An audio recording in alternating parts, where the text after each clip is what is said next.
C'est un nouveau dispositif qui vient faire de l'accompagnement renforcé à domicile de personnes âgées dépendantes qui souhaitent rester vivre chez elles, mais pour qui ça devient trop difficile. On a besoin d'avoir ce qu'on n'a pas suffisamment aujourd'hui, à savoir une coordination de l'offre auprès de la personne âgée, qu'il s'agisse des services de soins infirmiers à domicile, des EHPAD, de l'hébergement temporaire par exemple.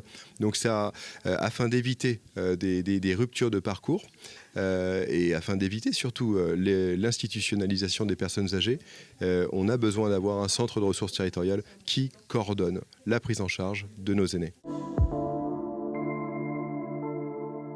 Nous intervenons chez des personnes qui sont chez elles, avec déjà des services d'aide, déjà des infirmiers, déjà tout un écosystème de professionnels, mais nous arrivons quand la situation commence à basculer, il y a une difficulté supplémentaire. Ça peut être une chute de trop, ça peut être un aidant principal qui doit partir à l'hôpital ou qui a lui-même des soucis.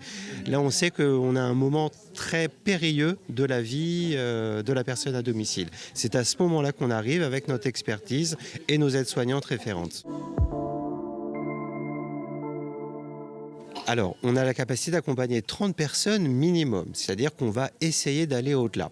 3 aides-soignantes référentes travaillent au CRT aujourd'hui. Elles ont 10 personnes en référence, 10 familles qu'elles ont en référence. On va tester pour voir jusqu'à combien de personnes chaque aide-soignante est en capacité d'accompagner.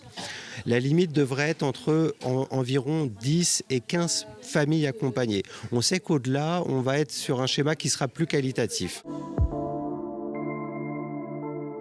L'orientation vers notre dispositif est uniquement professionnelle. Un infirmier libéral, un kiné, un médecin traitant, différents professionnels, un service d'aide à domicile, une association peuvent, eux, nous contacter.